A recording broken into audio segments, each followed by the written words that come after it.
उद्धवजी ज्यावेळेला मुख्यमंत्री होते त्यावेळेला त्यांनी केलेलं जी पद्धत होती त्या पद्धतीला मान्यता कोणी दिली तर उद्धवजींनी दिली। त्यामध्ये हिंदी कंपल्शन होतं ते काढण्याचं काम या सरकारने केलं। हे आपण सर्वांनी लोकांपर्यंत पोहोचवणं हे गरजेचं आहे। खरं तर त्यासाठी अभिनंदन करणं अभिनंदनास पात्र हे सरकार आहे असं आपण म्हटलं पाहिजे असं मला वाटतं। असे वेगवेगळ्या विषयांसाठी वेगवेगळ्या समित्या केल्या जातात।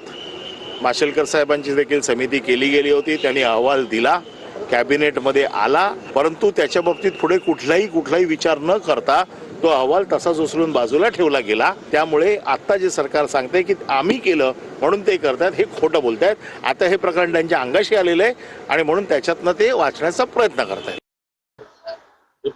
हा मराठी माणसासाठी किंवा मराठीसाठीचा मोर्चा आहे। दोन्ही ठाकरे बंधू एकत्र यावे इथं महाराष्ट्रातल्या तमाम जनतेची इच्छा अपेक्षा आहे।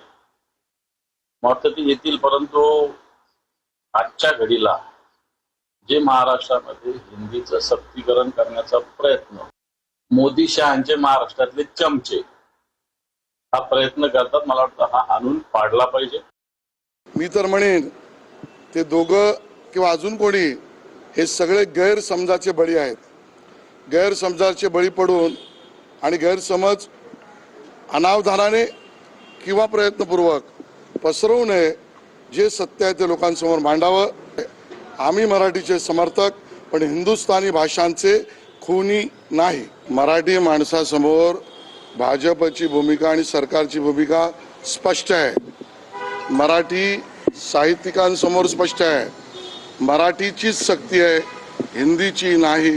हिंदी ही पर्यायी ऐच्छिक भाषा आहे, ती काढणं हे भाजपचं मत नाही। त्रिभाषा सूत्रे विद्यार्थ्यांचं हित आहे।